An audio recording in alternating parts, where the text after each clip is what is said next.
and everything turned out to be okay. However, my mind, my 12-year-old or 9-year-old mind already formed the belief it's possible and it's painful.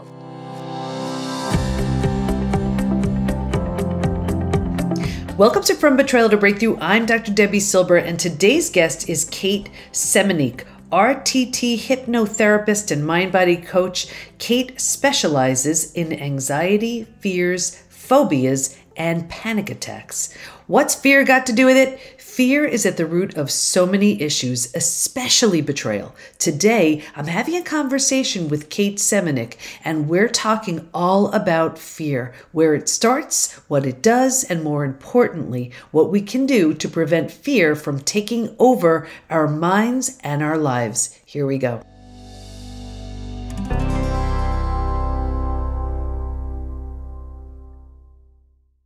Okay, everybody, I am here with Kate Semeniuk today, and we are talking about the fear of betrayal because let's face it, there's a tremendous amount of fear. So I wanted to bring in the fear expert. So welcome, Kate.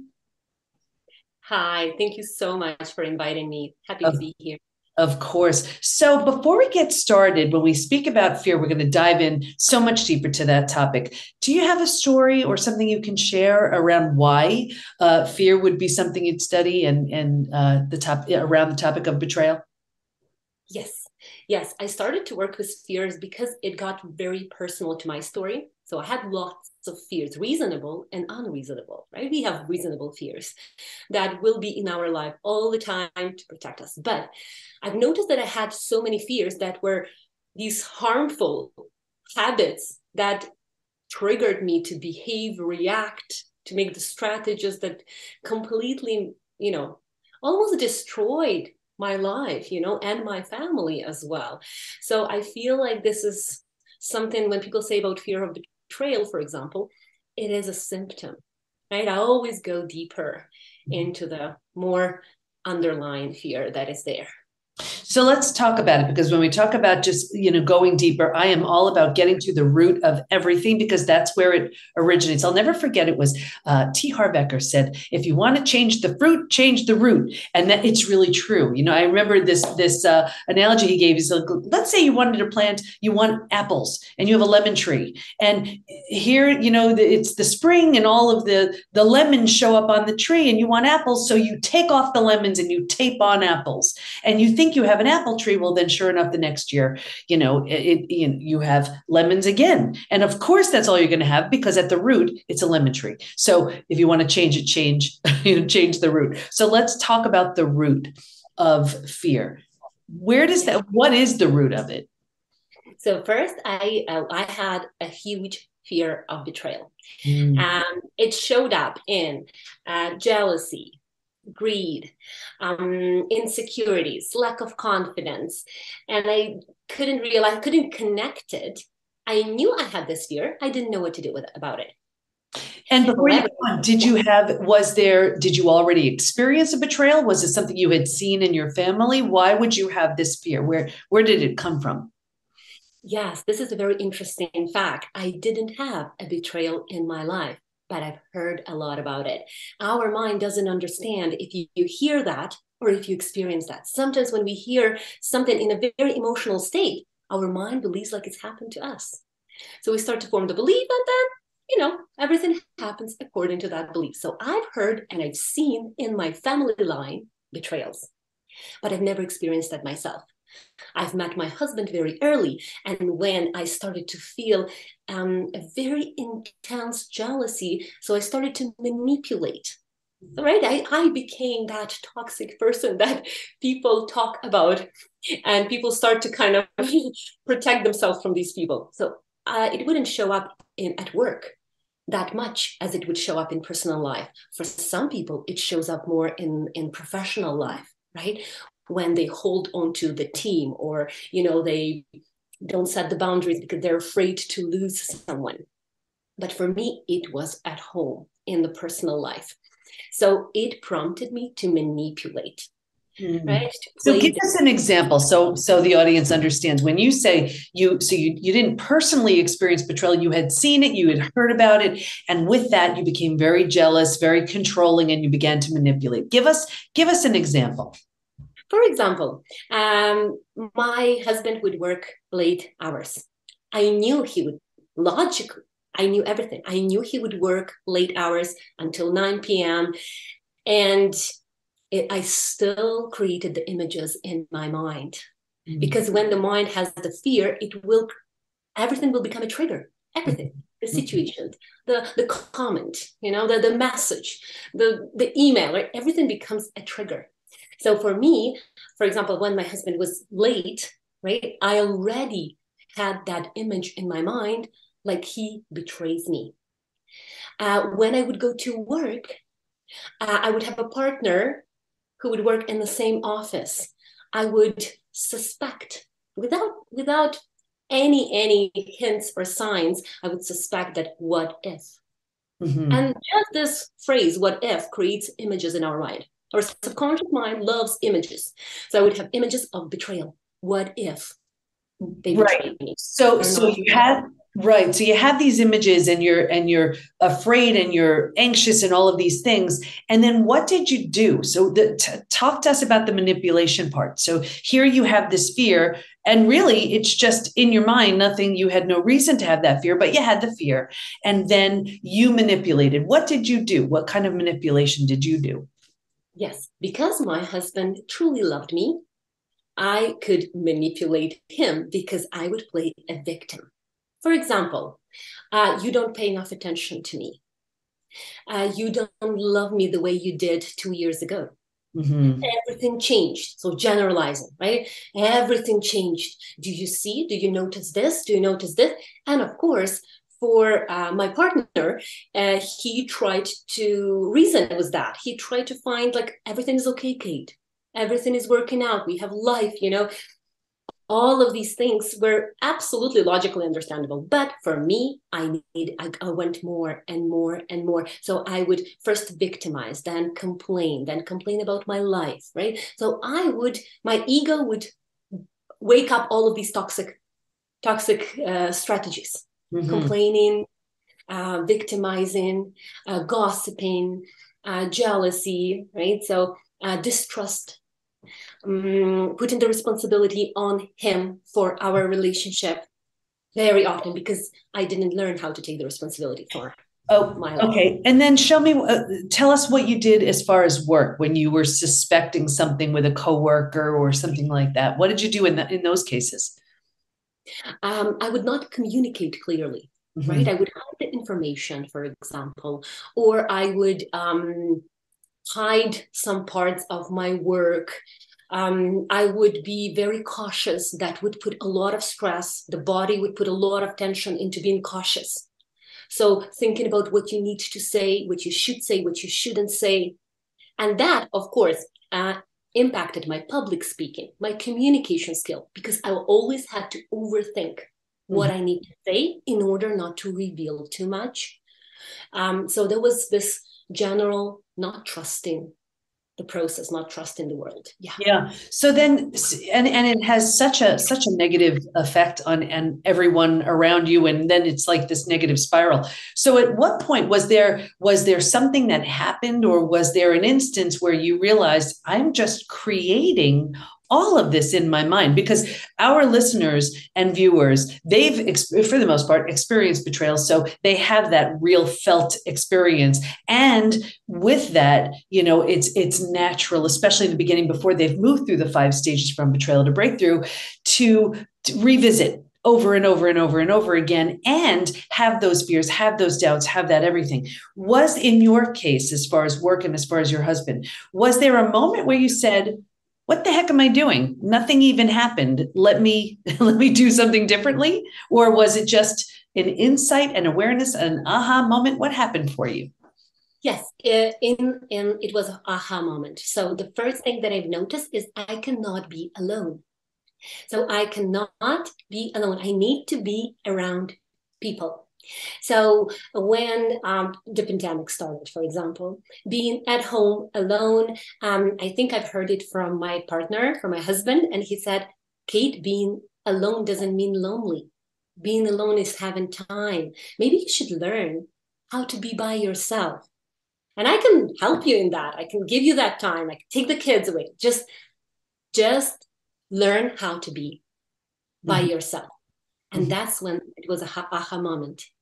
Like, if I cannot be alone, I will always be afraid to lose people in my life, whether it's by betrayal, maybe it's just a natural, course of events, but Yeah. I would be afraid of losing Now, people. was it like a fear of abandonment? Was it a fear of something may happen if you're by yourself, or just loneliness? What was at the root of that? One of the primal fear of rejection. Mm, So if I am alone, which means I am not needed. okay. And we all want to feel needed.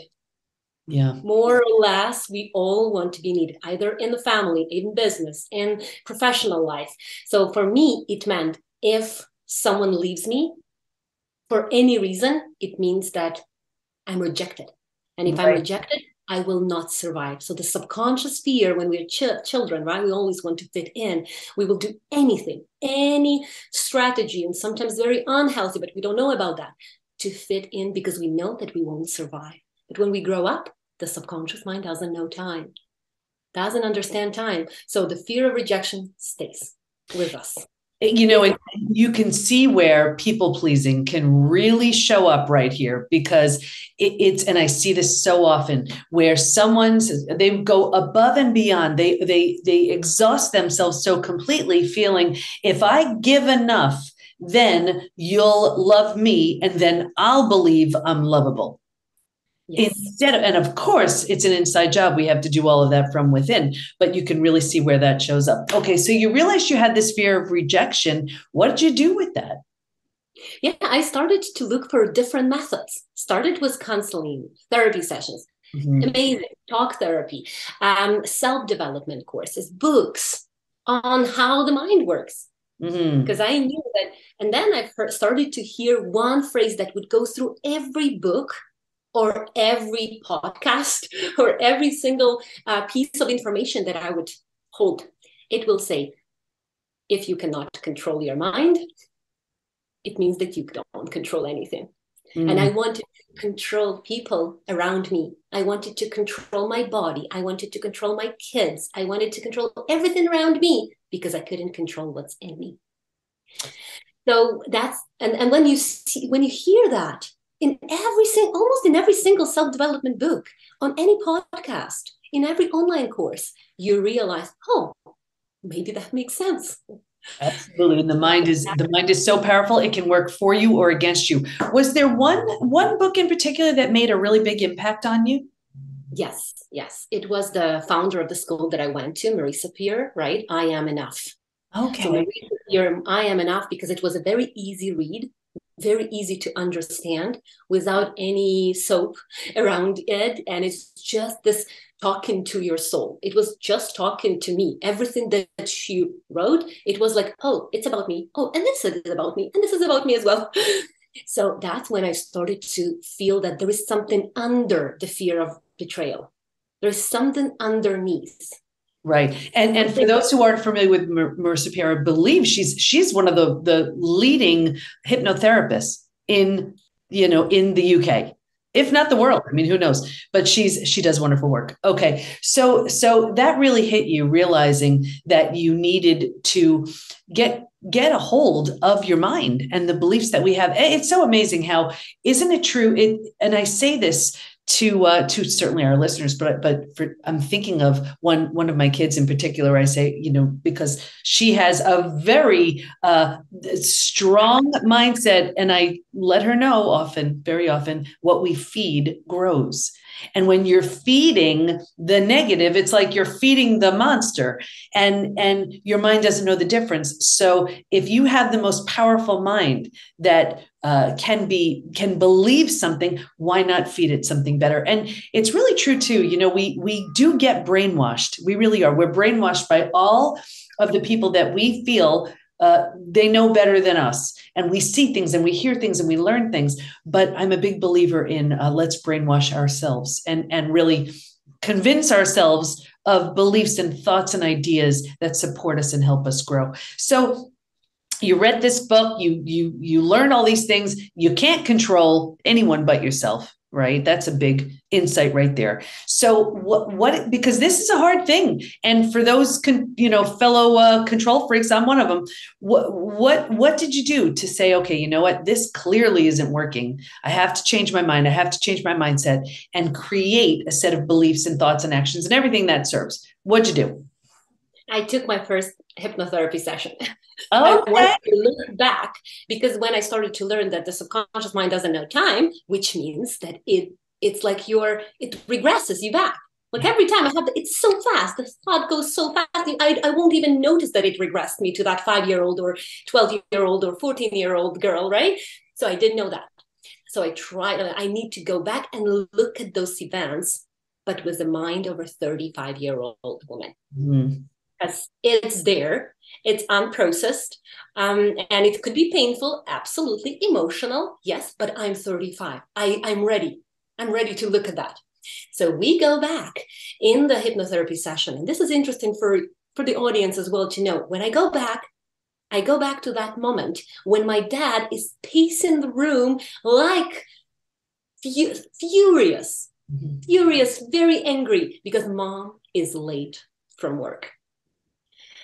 And she's late because she had some stuff to do. Or maybe there was something, I don't know. But dad is looking at the window all the time, looking at the window, pacing the room, very angry. He doesn't want to show us that he's very mad or concerned or worried. But I go back to that event. And what do you start? And the therapist is asking me, and what do you start to believe? That it's possible. That it's absolutely possible. And that leads to this. And of course, mom comes, there is a fight, right? Argument, yelling. And and everything turned out to be okay. However, my mind, my 12-year-old or 9-year-old mind already formed the belief. It's possible and it's painful. And it's something as simple as that. It's our interpretation of an event. And not only is it our interpretation of an event, here we're really taking on the feelings and the emotions of that person we care about. And we don't even realize we're doing it half the time. So I invite everybody right here. I mean, this is a really important moment to think of. And I'm sure if you just took a moment and you journaled this, maybe just to journal it out and say, when I go back and think of an uncomfortable moment, or a moment that was a defining moment for me. What was it? Was it something that I saw? Was it something that I heard? Was there something that was said that had me question my beliefs and had me create this sense of fear? So was it that one moment for you, that one moment with your dad? Yeah, and it's very interesting that it was one of the first moments, maybe not the first one, but not often that our mind will form the belief out of one experience, though it can happen. Mm-hmm. However, after that, mind gets the focus. So it will focus on the similar events, similar triggers, similar experiences. And then we went to different events that will be very similar. The relationship problems with my family, other family members, the teacher at school that was telling about betrayal, like all of these moments just confirmed, cemented. I call cemented that belief that, oh, this is very painful because I've seen these people. And we calibrate with the world. We want to know how they feel. Okay, if it's so painful, that may happen to me as well. I don't want that. And the mind is like, I'm going to make sure you will never be in that situation. The mind decides. Yeah. And it's always about protection. The mind always wants to protect, and the mind always wants to prove you're right. So if you have a belief that no one can be trusted, or if I'm alone, I'll be rejected, or whatever it is, well, then your mind's like, okay, if you insist, I'll find some confirming evidence to support that belief. So you did you were hypnotized, you did hypnotherapy. And how did you feel? Was there something you noticed during the session, something that you noticed right afterwards? Was there a release? What happened? I connected it. So because the hypnotherapy session is a big journey, I did the RTT hypnotherapy session, the Marisa Spear method, right? It's a little journey. So first you look and then you change. So right in one session. So then I connected. Oh, this is why. But because I'm in hypnosis, but at the same time, I'm very aware that I'm a 33-year-old woman. Mm-hmm. with everything available to me, all the resources, everything. I am not that scared child, a dependent child anymore. Then we look at those, we connect, we make the connections. We find, what is that fear of rejection? Mm-hmm. Why? What happens if I'm actually rejected? What happens if I'm actually rejected? And I look, oh, I'm 33. There's nothing bad, really. There isn't, it's not the end of the world. At 12, it is the end of the world. For the child, it feels like, oh, then I'm not going to survive by myself. But at 33, I was like, I'll be fine. Okay, so you put it together and you were able to release it. So what are the steps? If you were to say, what are the steps to release the fear from betrayal? What would those steps be? First of all, my biggest advice is to open your mind to look at those events. I've heard so many people, and I'm sure you did as well, who says, I don't want to look back. Mm-hmm. I don't want to look back. I want to like bury it as deep as it's in the past. It doesn't matter. Yes, maybe. No one knows. Maybe it doesn't matter. But for me, it did. And it triggered me and it gave me all of these toxic strategies and behaviors. And I didn't want that. So open mind, be open, because if you're an adult, you can absolutely look at those events and you can understand them. Yes, it can be emotional, it can be painful, but at the same time, if you reframe that in one sitting, right, in one session, then it feels very liberating. So, okay. So step one is open your mind. Is there another step? Open your mind. Yeah, open your mind, look at it, connect. How that strategy at 9 or 12, that belief is playing out right now. Mm-hmm. The third step that I usually do is imagine that happens right now. What can you do now that you couldn't do at 9? What can you do now that you couldn't do at 9 or 12 or 14, at 16, or even 25 or 28? And usually people who had, by the way, betrayals in their life, they will say, oh, I actually now understand what kind of people I don't want to connect my life to. What So I love sometimes, what I love about step 3 is it's very empowering. It's how do I now do something different as an adult with what I know now? What can I do that's different than what I would have done or that I did in the past? yes, in that light, relaxed state, when people in the session, or they can do them by themselves, they can self-hypnotize themselves, just closing their eyes, relaxing, and they can do that by themselves. But what they do, they close their eyes, the outer world kind of disappears, they go inwards, and they're able to really look into it and to be honest with themselves. Mm-hmm. Okay. So step 1 is open your mind to look at the event, be willing to look at the past. Step 2 is connect this how that's what happened long ago plays out now. And step 3 is imagine it happening now. What would you do differently? Is there a fourth step or is that it? Yeah, I would call the first step is the liberation, right? Reframe. You call it breakthrough. Mm-hmm. So that's when you actually understand why you had that experience, why you need, what does it give you? In every experience, there is a resource, bad or good, painful or not, emotional. So there is a resource. And for me, I look back and I say, oh, what if it's a sign that I need to step into my confidence, self-love, self-care, whatever, self-belief, self-worth? What if it was a push? Here you go find yourself. Right. Got it. We need to stay by ourselves. You know, when we feel betrayal, for example, someone left us, we lose someone, right? We feel like, oh, this is the end, but we need that time. Mm-hmm. So seeing every single stage in our life as a needed experience. Mm-hmm.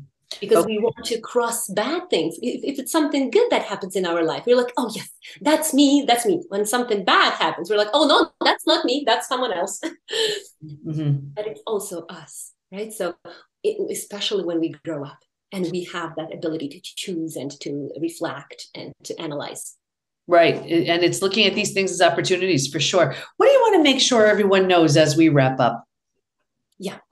First of all is learning how to be by ourselves. Mm-hmm. I would say this is the first step, learning how to be by ourselves comfortably. That is like a skill, like we are learning to drive. This is like learning how to be comfortably by ourselves. What if I have no one? If I have no partner and no kids, everyone left the house, or I lost them, or what will happen? Will I be able to move on? Will it be painful? Yes. Will I be able to survive? And most of the clients say yes. Yeah, beautiful. Okay. Kate, where do we go to learn more about you and the great work you do?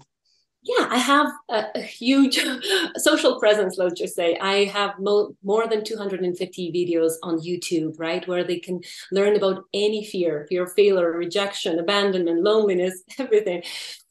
From the subconscious point, right? From that deeper. Also, I'm very active on social media, Instagram, Facebook, and as well, I have a website where people contact me and find more information. Yeah. Great. And we'll have everything in the show notes. Kate, I want to thank you so much for your time, for your wisdom. I know our audience got so much out of it. Thank you.